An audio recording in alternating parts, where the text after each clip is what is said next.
Y vamos a empezar entonces con la predicación de esta noche. Con la ayuda del Señor estaremos estudiando Marcos 15, el cual te pedía que abrieras. Hemos estado estudiando con nuestro pastor Gerardo, con nuestro hermano Edgar Mendoza, también que ha estado acá con nosotros. Estos, podemos decir, ya últimos capítulos del Evangelio de Marcos, con toda la implicación que trae, ¿no?, el fin, vamos a decir, del ministerio de Jesús aquí en la tierra, y cumpliendo lo que finalmente el Señor vino a hacer a esta tierra, ¿no? El Señor Jesús no vino en primera instancia a hacer milagros, no vino en primera instancia a resucitar a los muertos, ¿no? Son cosas que hizo, cosas que acompañaron su ministerio, pero dice la Biblia, para que dieran evidencia que Él era Hijo de Dios. Pero había un propósito en la venida de Cristo a esta tierra, que no era solamente eso, sino, como dice la Biblia, Él vino a morir por el pecador.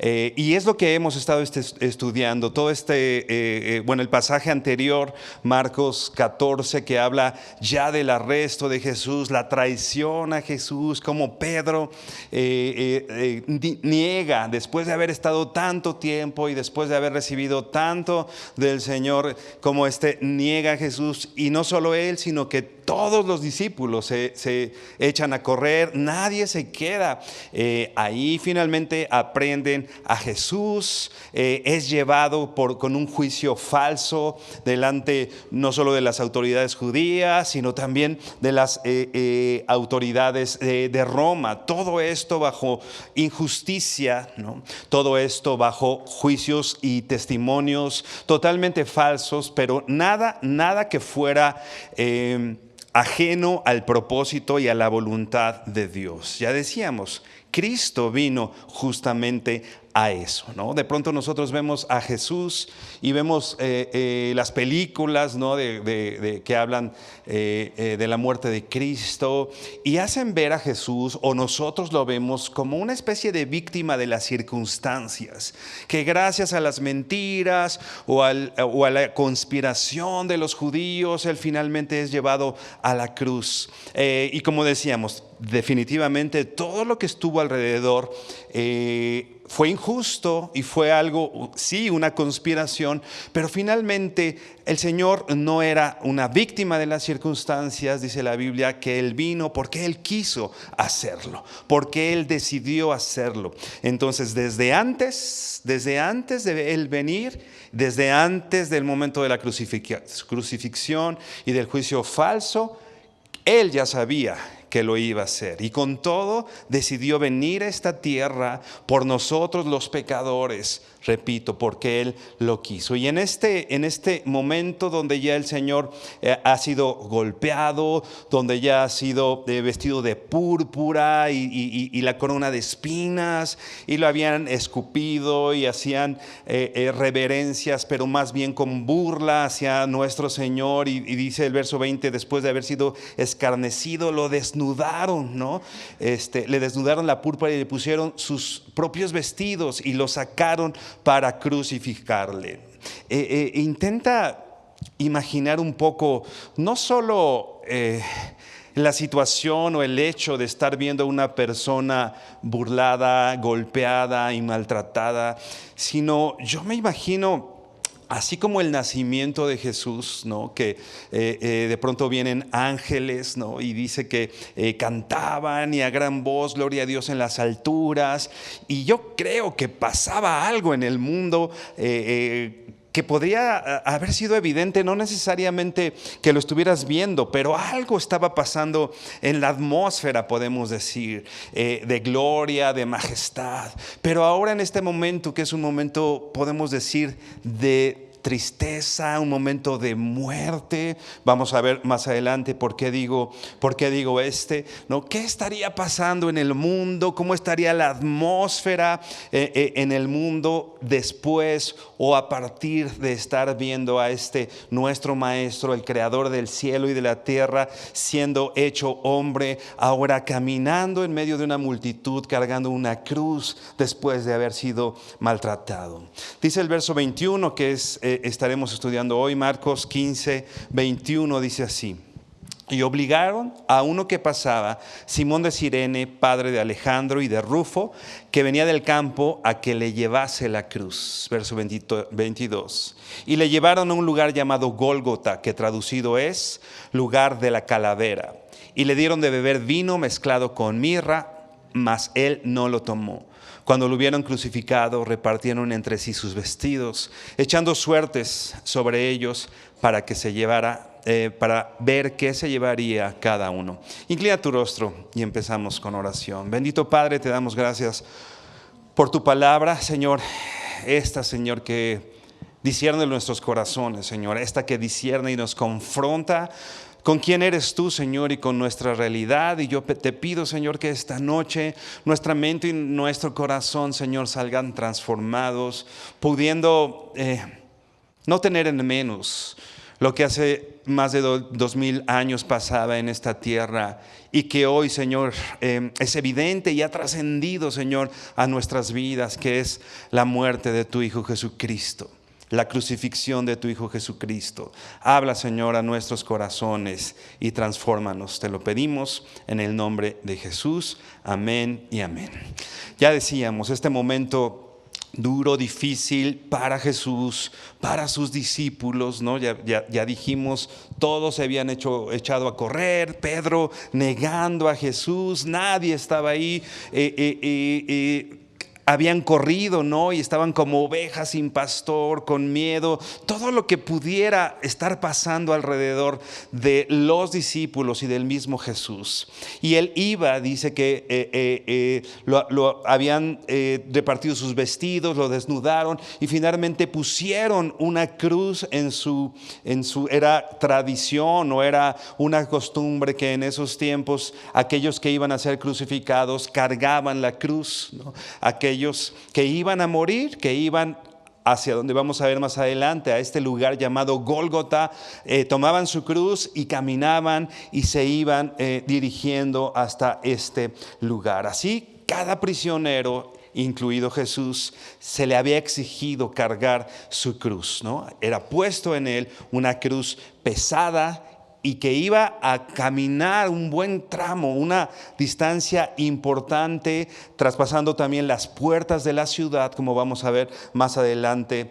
Y el Señor Jesús, al estar caminando, y después, repito, tenía una corona de espinas y había sido golpeado, los latigazos, había perdido mucha sangre. Después de todo esto que había pasado a nuestro maestro, finalmente fue incapaz de seguir caminando por toda esta situación que ya había vivido, la pérdida de sangre, no haber dormido, las heridas, todo esto que en el cuerpo humano de Jesús había pasado. Entonces, dice el verso 21, y obligaron a uno que pasaba, Simón de Cirene, padre de Alejandro y de Rufo, que venía del campo, a que llevase la cruz.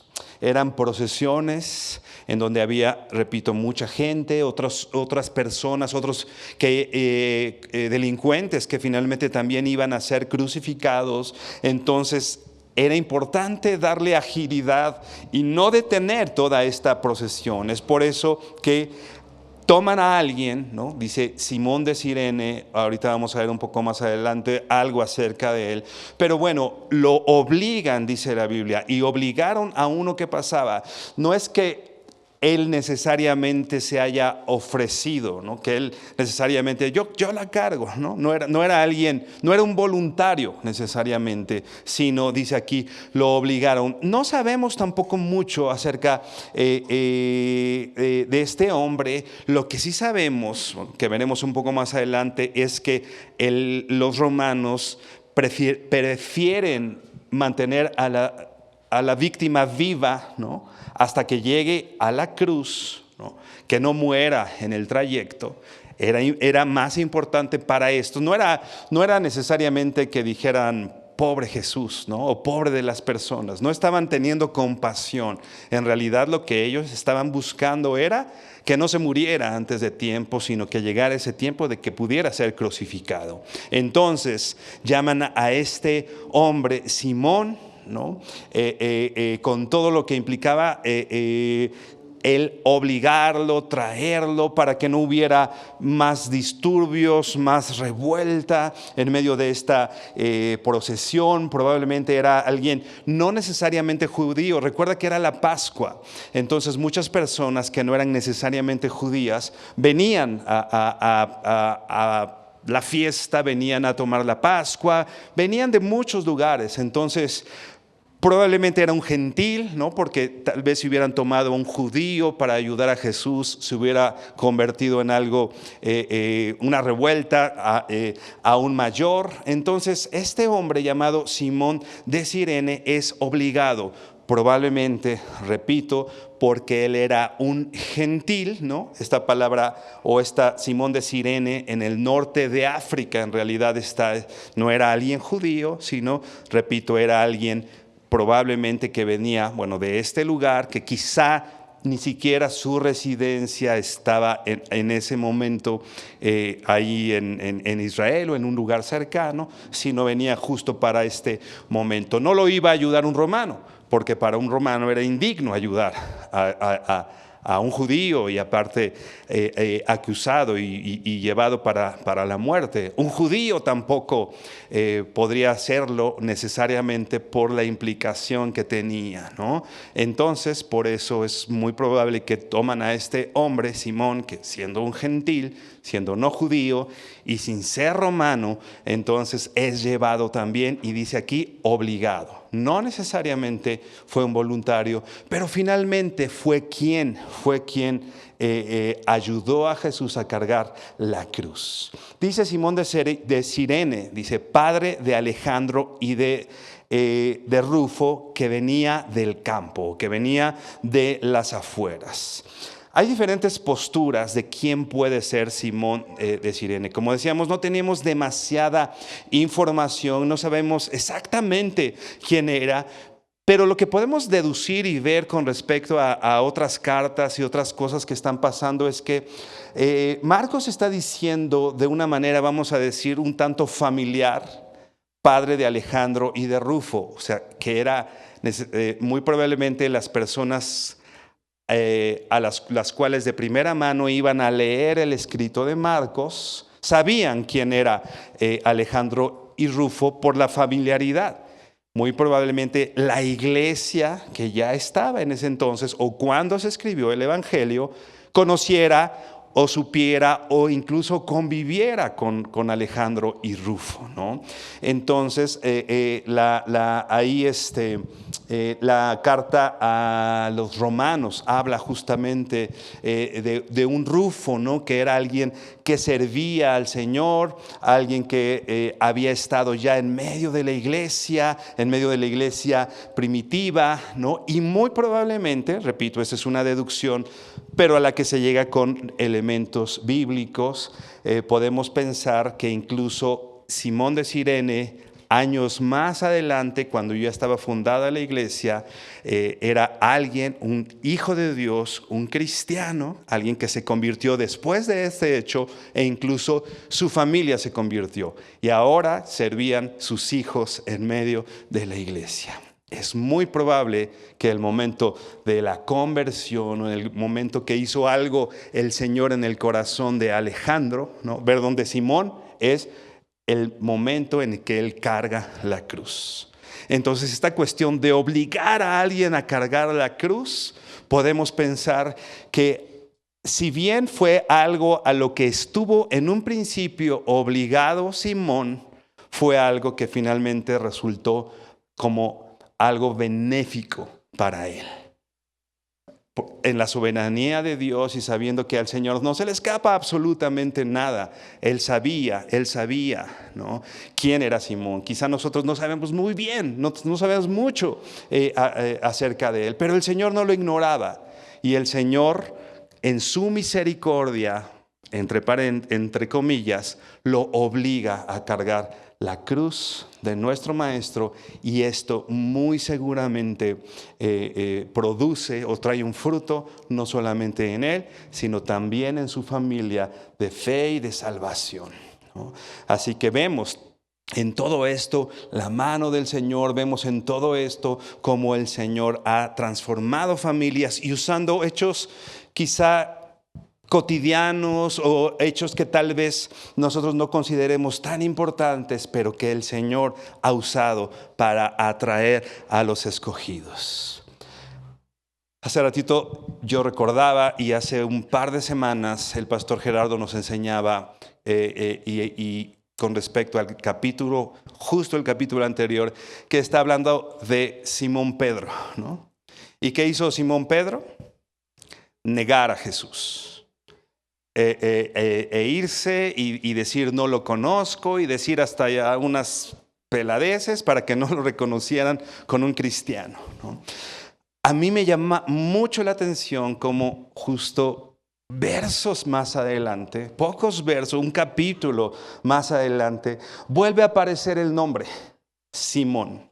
Pero alguien que quizá casualmente, como ya decíamos, casualmente, entre comillas, sabemos que Dios lo puso ahí, finalmente es llevado por el Señor, pero casualmente tiene el mismo nombre del que se echó a correr, ¿no?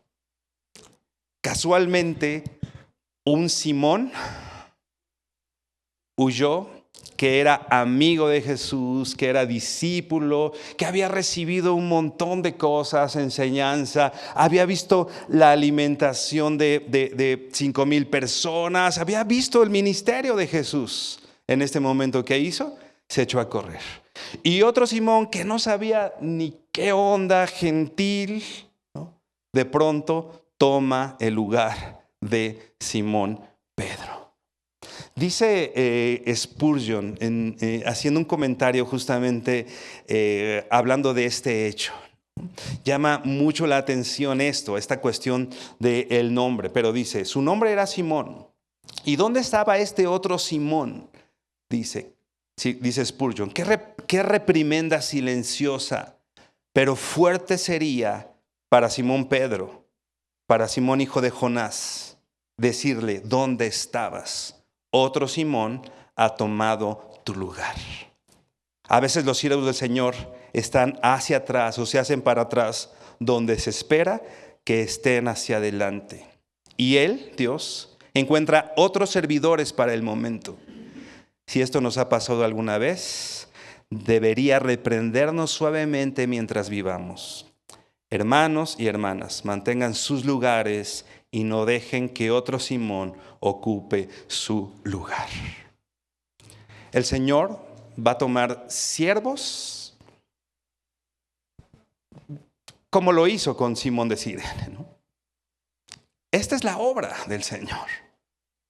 Y dice la Biblia que las puertas del Hades y del infierno no van a prevalecer en contra de la iglesia. ¿Sabes qué, hermano? La obra del Señor va a seguir adelante con nosotros o sin nosotros. La obra del Señor va a seguir adelante. Definitivamente el Señor no necesitó, dijo, chispas, Pedro se echó a correr, se terminan todos los planes ahí a ver cuándo regresa Simón. El plan de Dios siguió adelante. Y si era necesario que hubiera ahí un Simón, Dios lo tomó de otro lado y se allegó un siervo que ayudara a cargar la cruz a Jesús, porque en quien Dios había invertido, en ese momento no estaba dispuesto ni disponible. Dice aquí, dice Spurgeon, ¿no? Qué reprimenda tan silenciosa, ¿no? Hablando de Simón Pedro. Pero después dice, si esto nos ha pasado a nosotros, debería reprendernos suavemente mientras vivamos. Hermanos, no dejemos nuestro lugar. No dejemos el lugar. Son tiempos difíciles los que estamos viviendo. Es tiempo en donde cada vez es más difícil decidir servir al Señor. Cada vez está más mal visto ser cristiano, ¿no? Cada vez está más, la gente dice, ignorantes, todos los domingos, todos los miércoles vas y tú puedes y tú tienes muchas más cosas que hacer. Cada vez, hermano, es más difícil. Nuestra misma naturaleza cada vez nos jala más, ¿no? Hay muchos distractores, redes sociales, series de televisión, un montón de cosas que buscan distraer tu mente y distraer tu corazón y llevarte hacia otro lugar que no es prioritario. No necesariamente pecaminoso, pero no prioritario. No prioritario para un discípulo, para un siervo del Señor. Alguien que ha pasado el tiempo con el Señor y que ha recibido su salvación, su sanidad, su consuelo, su abrazo. Hermanos, no seamos como Pedro, al menos Pedro en este momento, ¿no? Después vemos un Pedro triunfante y entregando la vida por su maestro. Pero al menos en este momento Pedro decidió no estar. Y otro tomó el lugar de Pedro. Dice el verso 22, Marcos 15, 22. Y le llevaron a un lugar llamado Gólgota, que traducido es lugar de la calavera. En versos anteriores, ¿no? Por ejemplo, en el verso 20, dice también que fue llevado para ser crucificado. Pero esa palabra que aparece en el 20, más bien la palabra griega dice o quiere decir, dice, después de haberle escarnecido, lo desnudaron de púrpura y le pusieron sus propios vestidos y le sacaron para crucificarle. Otras versiones dicen, y le guiaron o le llevaron, pero en el sentido de, a ver, vamos a pasar por aquí, ¿no? Pero era un Jesús que tenía todas sus facultades y golpeado y cansado y todo, pero alguien que podía caminar llevando la cruz. Pero la palabra que aparece en el verso 22, o sea, 2 versos después, la palabra lo trajeron, más bien quiere decir moverse o ser transportado o llevado, con la sugerencia de una fuerza o de algún soporte. ¿Qué quiere decir el verso 22? Ya no solo que lo guiaron y le dijeron por aquí es el camino, sino ahora vemos un Jesús que necesita ser soportado. Un Jesús que ya no solo no puede cargar la cruz, sino un Jesús que necesita, yo no lo sé, no lo dice puntualmente, pero al decir lo llevaron en ese sentido de probablemente alguien lo cargó, probablemente alguien le puso su brazo entre su cuello para que Jesús pudiera ser transportado, ¿no? La situación había cambiado. Interesante esta palabra que decía que se usaba cuando decían que llevaban los enfermos para ver a Jesús, ¿no? Llevaban a los enfermos, los cargaban, no era los guiaban, los cargaban a un enfermo, un paralítico, por ejemplo, que tenía que ser llevado y Jesús lo sanaba, ¿no? Ahora es interesante, es contradictorio que podamos pensar ahora en un Jesús que necesita ser llevado, que necesita ser transportado. Cuando Jesús dejó el juicio ante Pilato, se podía mover y podía caminar y todavía podía ir por su propio pie. Pero antes de llegar al Gólgota tenían que transportarlo, tenían que ofrecerle una ayuda importante. ¿Te imaginas al Rey del universo, el creador del cielo y de la tierra, el creador de todas las cosas, el creador de ese que le golpeó, el creador de Simón de Cirene? ¿Te imaginas a ese Dios poderoso ahora en esta actitud humillante? ¿No? Humillante de ser. Siempre venía a mi mente, siempre en Navidad viene a mi mente la imagen de Jesús bebé, ¿no? Y un bebé, pues, es llevado, es cargado, ¿no? Le tienes que dar de comer, o sea, si tú no le das de comer, o sea, alguien dependiente totalmente. Entonces me llama mucho la atención cómo, no estimando el ser igual a Dios, tomó forma de hombre y vino al cuerpo de un bebé. Y ahora tiene de alguna manera esas incapacidades como las de un bebé de no poder caminar, pero siendo ya un adulto y causada por los golpes. Ahora el Rey del universo, el Creador, aquel que te creó, ahora tiene la necesidad de ser cargado por el dolor, por el sufrimiento. Sigue diciendo el verso 22, y le llevaron a un lugar llamado Gólgota, que traducido es lugar de la calavera. Gólgota es, en realidad viene del arameo y es una palabra así que viene del arameo que literalmente significa calavera o cráneo, ¿no? Y que bueno, en otras traducciones y de hecho desde la Vulgata latina se habla como Calvario, ¿no? Calvario, o sea, Gólgota, calavera y Calvario tienen que ver con lo mismo, es la misma palabra, ¿no? No se sabe a ciencia cierta, ¿no?, por qué se llama o por qué le llamaban Calvario o Gólgota, ¿no?, o lugar de la calavera. Algunos piensan que tenía de alguna manera cierta forma como un cráneo humano, pues, ¿no?, y que por eso se llamaba así.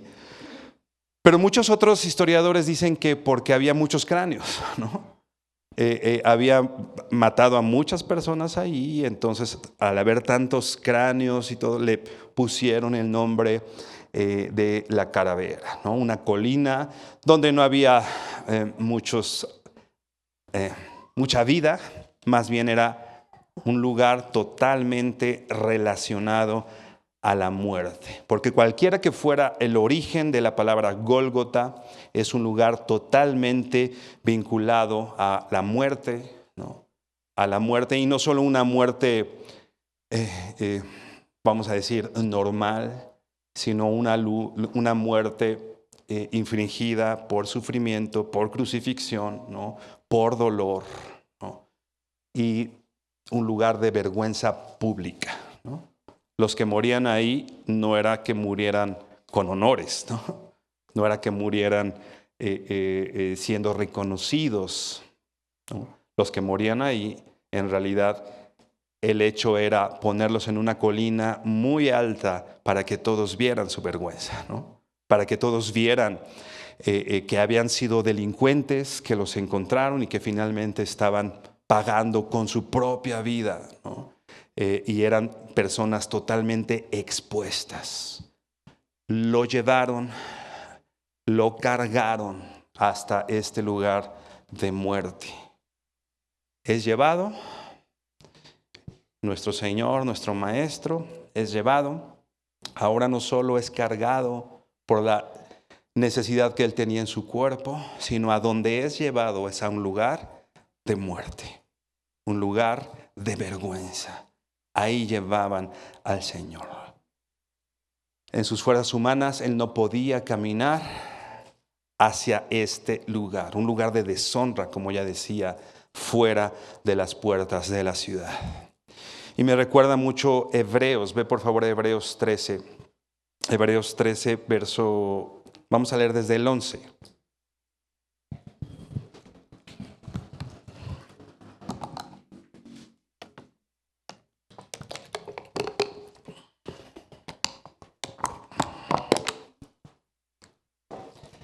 Dice la NTV en Hebreos 13, verso 11.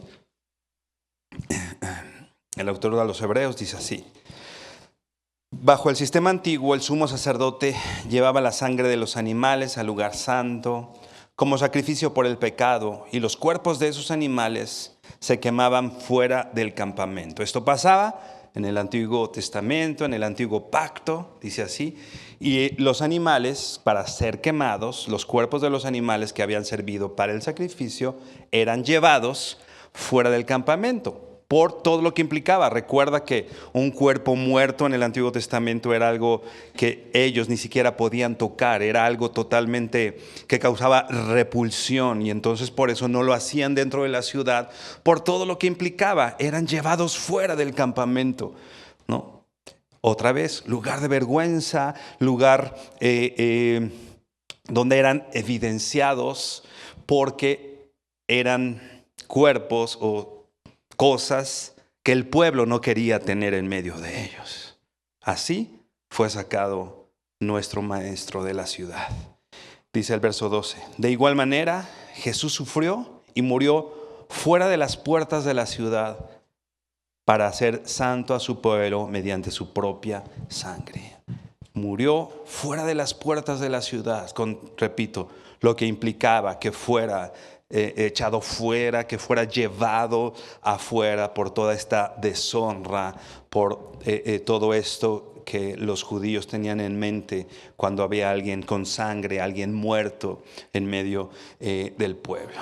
Dice el verso 13: entonces salgamos al encuentro de Jesús fuera del campamento y llevemos la deshonra que él llevó, pues este mundo no es hogar, no es nuestro hogar permanente. Esperamos el hogar futuro. Salgamos al encuentro de Jesús.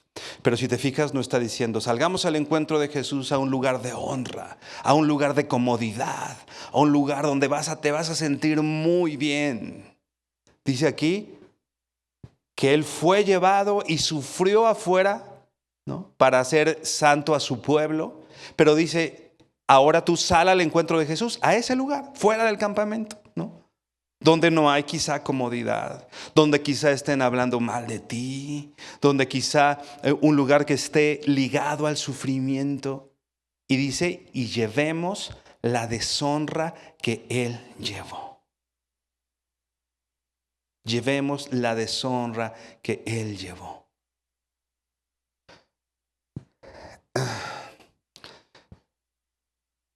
Pues este mundo no es nuestro hogar permanente. Esperamos el hogar futuro. Cuando nosotros buscamos o creemos o vivimos con una perspectiva no de lo que Dios quiere en nosotros. Nosotros vivimos con dice la Biblia, poniendo tus ojos en lo que no se ve, porque lo que no se ve es eterno. Y aquellas cosas que se ven son temporales. Cuando nuestra perspectiva está en lo temporal, en lo que importa, en la comodidad en este mundo, ¿no?, en la honra de este mundo, ser reconocido, que alguien me diga gracias, que alguien me haga sentir bien, ¿no? No estoy fuera del campamento. ¿Qué dice aquí? Sal al encuentro de Jesús. Sal al encuentro de Jesús, ¿no?, fuera del campamento, y dice, llevemos la deshonra que Él llevó. Llevemos la deshonra que el Señor Jesús llevó. Algo importante. Ahora que estamos estudiando Tito, la carta de Pablo a Tito, donde dice que renunciando a la impiedad y a los placeres de este mundo, ahí en Tito 2, yo veo bien claro cómo la Biblia habla a los discípulos del Señor y a aquellos que quieren vivir piadosamente, los lleva a un lugar de renuncia, a un lugar de renuncia. Yo no sé a qué tengamos que renunciar, o a qué tengas tú que renunciar, o a qué cosas has renunciado tú particularmente. Lo que sí veo en la Biblia, otro principio: un discípulo del Señor es alguien que renuncia a la impiedad, o sea, que renuncia a las cosas que no agradan al Señor. Y ¿sabes qué? En esa renuncia de tu comodidad, de tus gustos, de tu honra, de tu propia gloria, en ese lugar fuera del campamento, te encuentras con Jesús. Dice el verso 23. Otra vez, Él pudo haber dicho que no. Él pudo haber, pero finalmente el Señor dijo que sí, y fue su voluntad llevar ese sufrimiento. Dice el verso 23, Marcos 15, 23. Y le dieron de beber vino mezclado con mirra, mas él no lo tomó.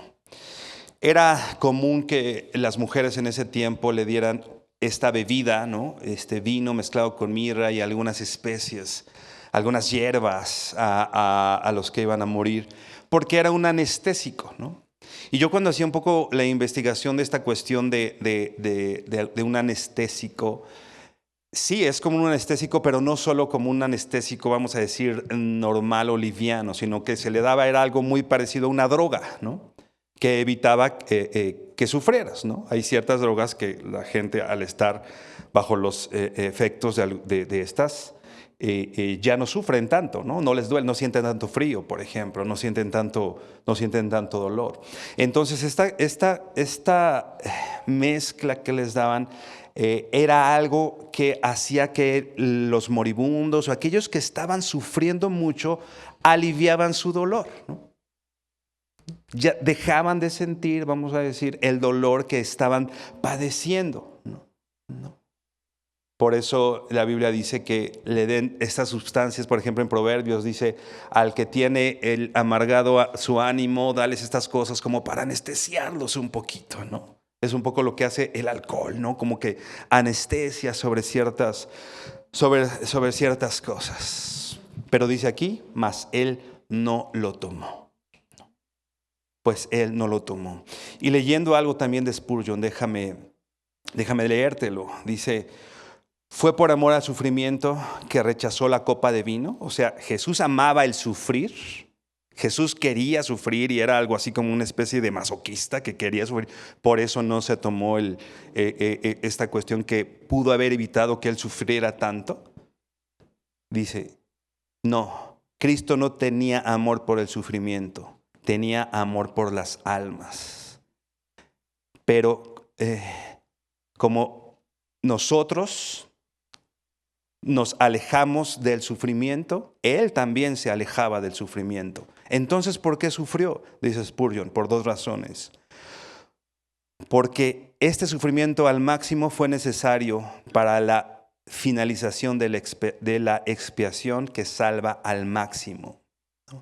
Porque este sufrimiento máximo fue necesario para perfeccionar su carácter como un sumo sacerdote misericordioso, que tiene alma compasiva y que ha ido al máximo en la miseria, que él podría saber cómo socorrer a los tentados. Ve por favor a Hebreos, sigue ahí en Hebreos 2.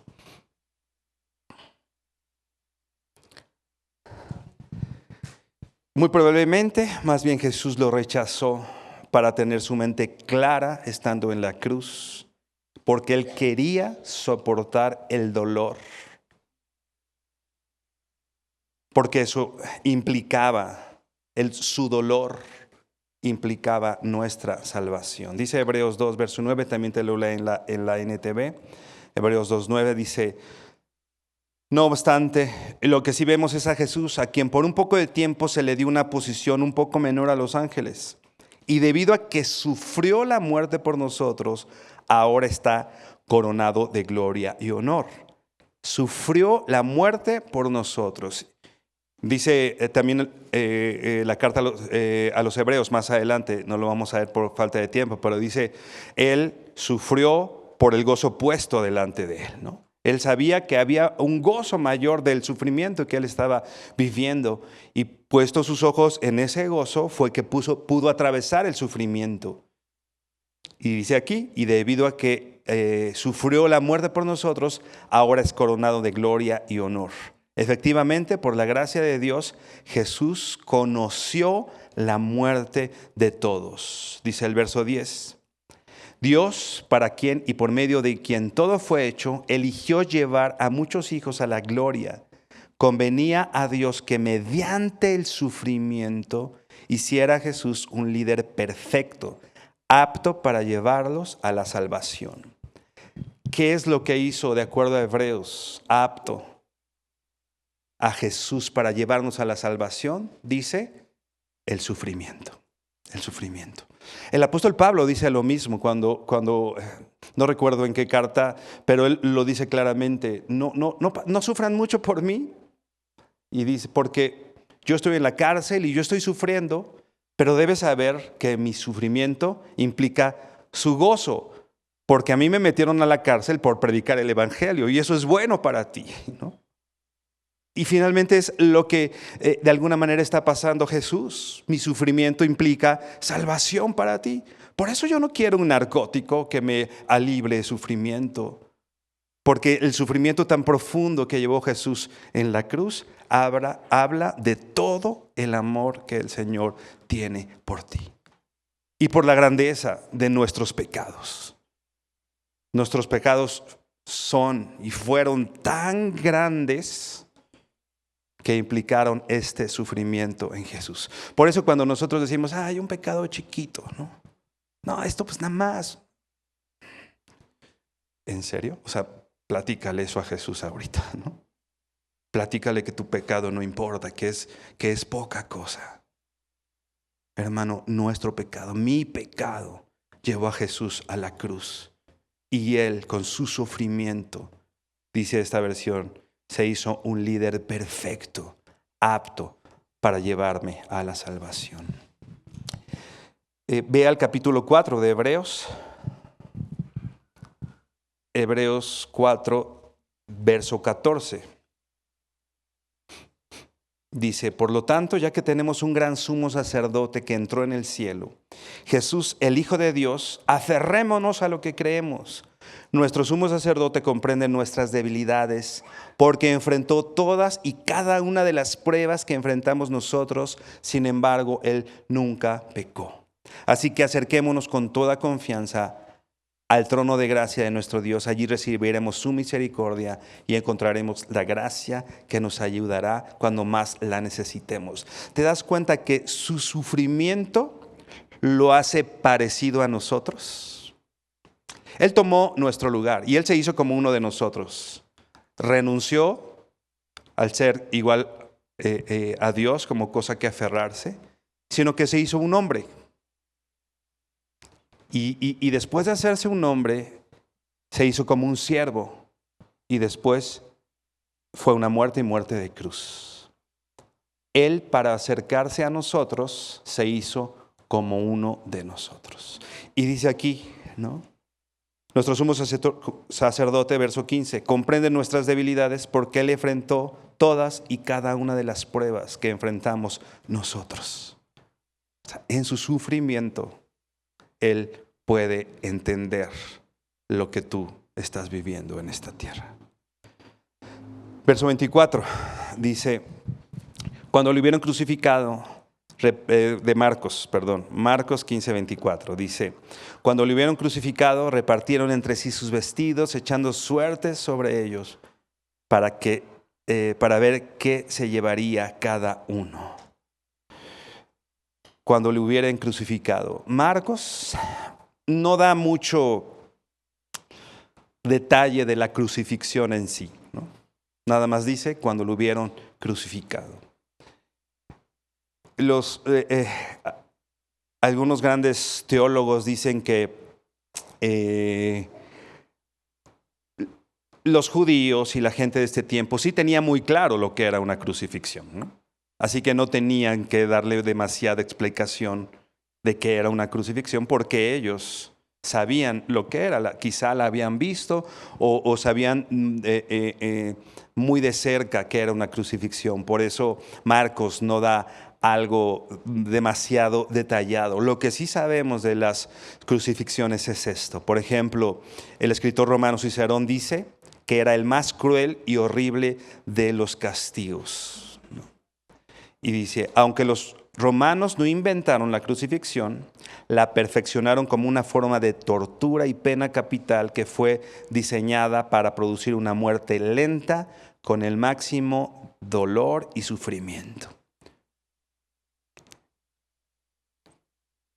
Cuando dice, cuando lo hubieren crucificado, está hablando de una forma de morir planeada, diseñada para proveer el mayor sufrimiento y el mayor dolor en una persona. Una gran agonía. Y estando, imagínate, Jesús en la cruz, cuando lo hubieron crucificado, dice, repartieron entre sí sus vestidos, echando suertes sobre ellos, para ver qué se llevaría cada uno.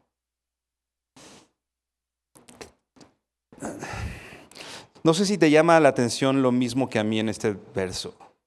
¿Te imaginas un crucificado, Jesús crucificado?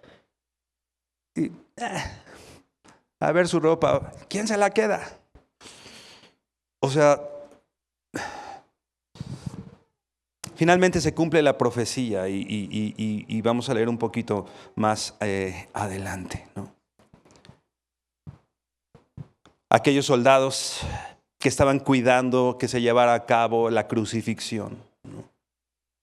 Lo que les importaba era llevarse unas prendas de ropa. Lo que les importaba era conseguir algo. No estaban arrepentidos o no buscaban volver arrepentidos a sus casas, ¿no? Sino querían llevarse una prenda.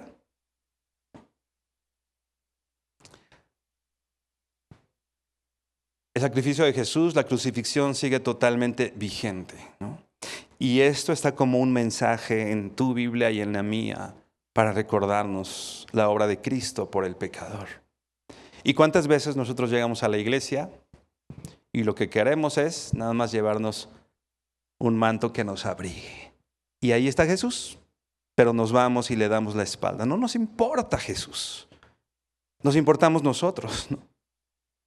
Nos importa estar bien nosotros. Ay, que alguien me ame, que alguien me dé, que alguien yo ya me quedé con esta prenda y esta sí está valiosa. Ya conseguí lo que quería. Así como estos soldados de pronto de manera desalmada, yo digo, ¿no? Dándole la espalda a Jesús en una cruz, viendo solamente por su diversión y por su beneficio. Y decimos, ay, ¿cómo llegaron estas personas a este punto? Pero creo que este punto es muy actual, ¿no? Y es evidente en la iglesia, ¿no? En el mundo, en la cultura en la que vivimos, donde solamente nos importamos nosotros mismos. ¿Cómo respondemos cuando vemos el sacrificio de Jesús? ¿Cómo has respondido al ver a Cristo crucificado? ¿Como Pedro? ¿Como los soldados indiferentes? ¿Cómo hemos respondido a nuestro Maestro? Por último, déjame leerte parte del Salmo 22. Mantén en tu mente y en tu corazón lo que acabamos de leer en Marcos, lo que describe la Biblia con respecto a Jesús. Y hay algunos textos, vamos a leer algunos textos del Salmo 22. Dice así, verso 1, Dios mío, ¿por qué me has desamparado? ¿Por qué estás tan lejos? ¿Por qué estás tan lejos de mi salvación y de las palabras de mi amor? Déjame decirte algo, muchas veces cuando leemos los salmos, nosotros pensamos en nosotros, ¿no? Y venimos y decimos, este soy yo. No, Señor, me has desamparado. No, hermano, este no eres tú, este es Cristo. Este es Cristo. ¿Te acuerdas que dijo en la cruz? ¿Por qué me has desamparado? El desamparo que quizá piensas que tú tienes es mucho menor que el desamparo que tuvo Jesús en la cruz cuando dijo, Padre, ¿por qué me has desamparado? Porque los latigazos, los golpes, la corona de espinas, todo eso no fue tan duro para nuestro Maestro como el abandono del Padre. Y ahora, Salmo 22, verso 1, Dios mío, ¿por qué me has desamparado? ¿Por qué estás tan lejos de mi salvación y de las palabras de mi clamor? Dios mío, clamo de día y no respondes, y de noche y no hay para mí reposo. Ve al verso 6, Salmo 22, 6 dice, mas yo soy gusano y no hombre, oprobio de hombres y desprecio del pueblo. Todos los que me ven me escarnecen, estiran la boca, menean la cabeza diciendo, se encomendó a Jehová, líbrele él, sálvele, puesto que en él se complacía. Dice el verso 14, he sido derramado como aguas y todos mis huesos se desconyuntaron. Mi corazón fue como cera, derritiéndose en medio de mis entrañas. Otra vez, hermano, no está hablando de nosotros, está hablando de Jesús, lo que Jesús vivió en la cruz. Dice el verso 17, contar puedo todos mis huesos, entre tanto ellos me miran y me observan. Verso 18, repartieron entre sí mis vestidos y sobre mi ropa echaron suertes. Inclina tu rostro, hermano, y vamos a orar. Señor, gracias por tu paciencia, Señor, tu amor y la gracia, Señor, que has derramado todos los días sobre nosotros, Señor. Gracias, Señor, porque nosotros somos pecadores y no podemos decir otra cosa delante de ti. No podemos decir que somos mejores que nadie ni que somos buenos, sino como el apóstol Pablo decía y nosotros decimos, el primero de los pecadores. Y ahora sabemos, Señor, todo lo que implicó mi pecado para tu vida en esta tierra y para tu muerte en esa cruz. Cómo fuiste escarnecido, burlado, escupido, maltratado por mis pecados, Señor, por lo que yo hice, Señor. Perdóname, Señor, perdona mis pecados. Perdona, Señor, el haberte dado la espalda. Perdona, Señor, también nuestra indolencia al verte en esa cruz, Señor, viéndonos solamente nosotros mismos y viendo solamente nuestros intereses y queriendo solamente que sea saciada nuestra sed, quitada nuestra hambre, Dios. Y dejamos de ver a tu Hijo Jesucristo en la cruz y solamente nos vemos nosotros repartiendo con esto, Señor, entre nosotros tus ropas, Señor, tus bienes y quitando nuestros ojos de ti, Dios. Perdona, Señor, nuestro pecado y nuestra indiferencia ante tu cruz. Porque si tuviéramos bien claro lo que implicó tu cruz, el abandono del Padre y tu muerte, Señor, dolorosa y humillante en ese lugar llamado Gólgota, creo que, Señor, nuestra vida debiera ser otra, Señor. Nuestras actitudes, nuestro servicio hacia ti, Señor, debería ser otro, Padre. Perdona, Señor, nuestros pecados. Perdona, Señor, nuestra indiferencia.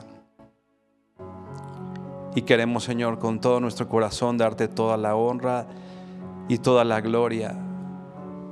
Porque dice también tu palabra que por eso Dios te concedió un nombre que es sobre todo nombre, para que delante de Jesús se doble toda rodilla y toda lengua confiese que Jesucristo es el Señor. Tú eres Dios, Señor, tú eres Dios, tú eres nuestro Dios y te amamos, Señor, porque tú nos amaste primero. Tú eres el Señor de toda la creación, tú eres el Señor de mi tiempo, tú eres el centro de mi adoración, Señor. Tú eres el centro, Señor, de todo lo que hago. Quiero que así sea, Padre. Quiero que así sea. Quiero, Señor, que tú seas glorificado en todo y por todo, Señor. Con toda mi vida, Señor, quiero darte toda la honra y toda la gloria, Señor. Gracias te damos en el nombre precioso de tu Hijo Jesucristo. Amén y amén.